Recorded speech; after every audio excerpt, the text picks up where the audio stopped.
Hi, moms and dads. Welcome back to another episode of From Another Mother with Alicia Hogan Murphy. So glad to have you with me. Today's episode is called Walnut Grove Hits Home.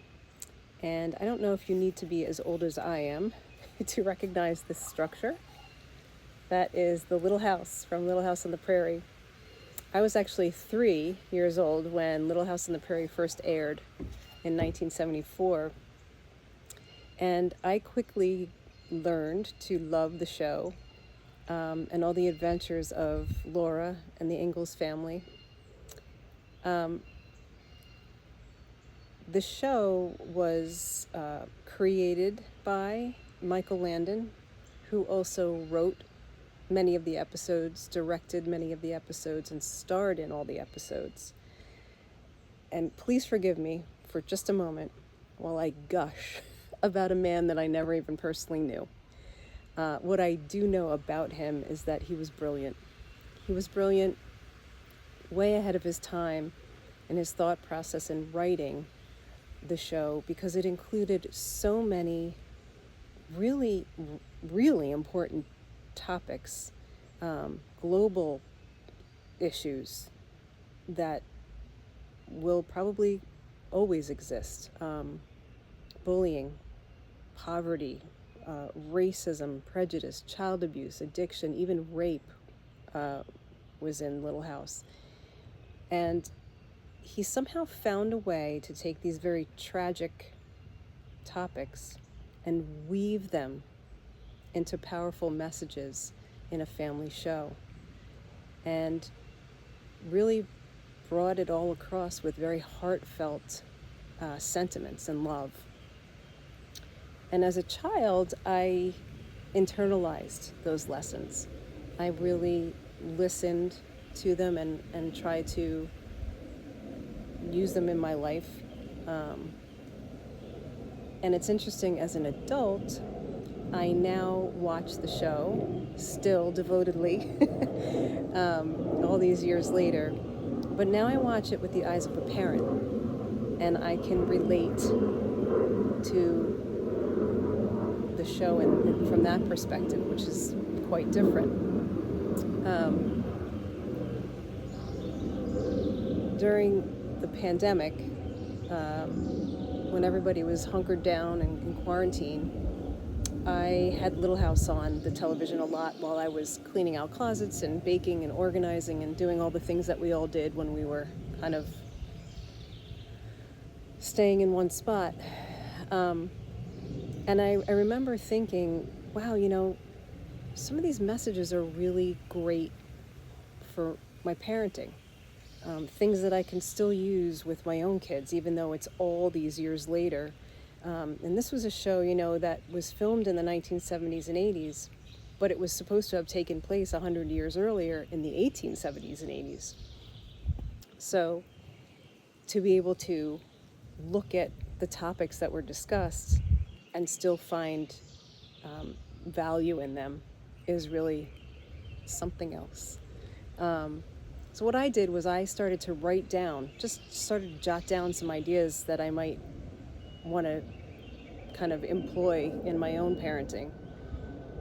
And then I wondered if other parents might find it interesting or fun, useful, whether you're a Little House fan or not. We all can learn from each other, right? And so, because I'm an author and I love to write, I decided it would be kind of a fun project at that time and a positive thing for me to do, to start writing it in book form, just to see what would happen. And what I started to do was take different parts of things that we have to address as parents and find examples in Little House episodes and how they can still teach us maybe how to address things in our own lives. Then I wondered, would anybody in the Little House cast have any interest in sharing memories or sharing their thoughts about the relevance of the show and the values that it imparted to the world? And lucky for me, they were interested and they really embraced the idea of the project. They were so warm and welcoming and willing to talk to me and write to me um, by email. We FaceTimed, we spoke on the phone, and what poured out was this book, Walnut Grove Hits Home, Prairie Values for the Modern Family.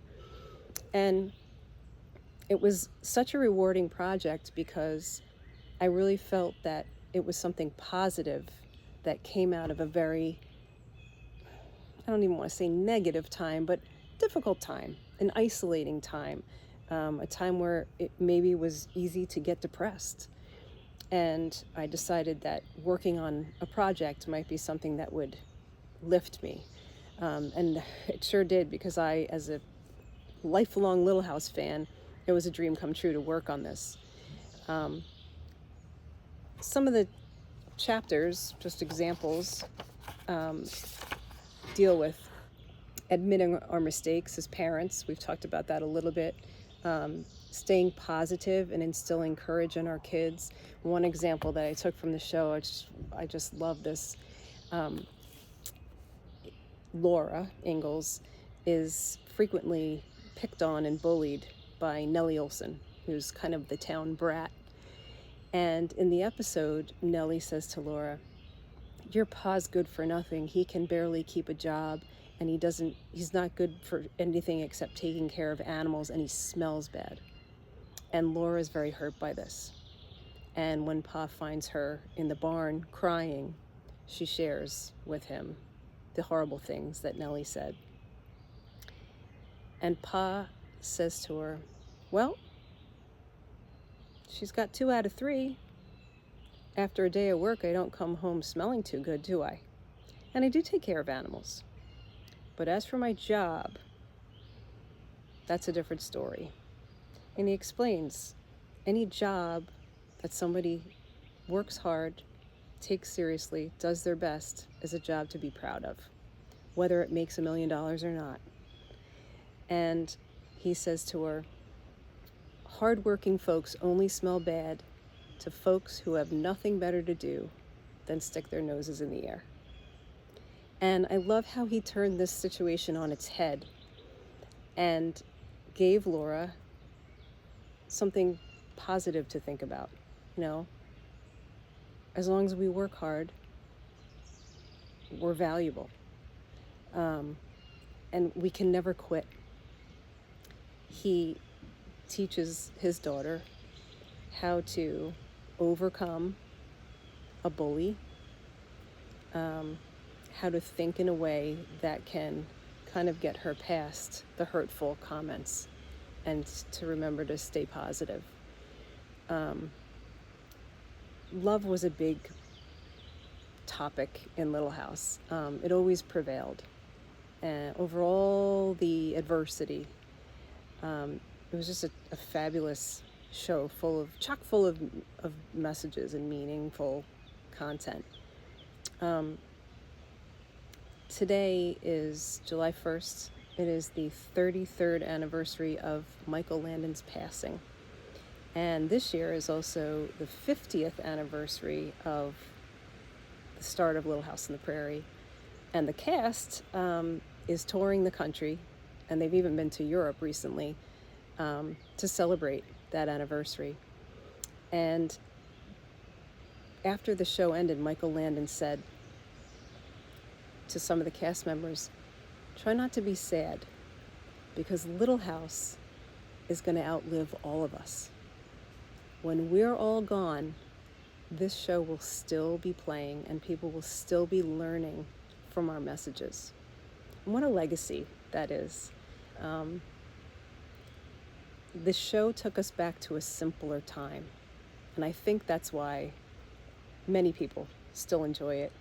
A simpler time when the most important things were family, community, faith, respect, love. Things that are still so relevant and so necessary today in our lives. And so as I go through my parenting, We have to navigate so much more nowadays with our children and all the things that they have to face and deal with.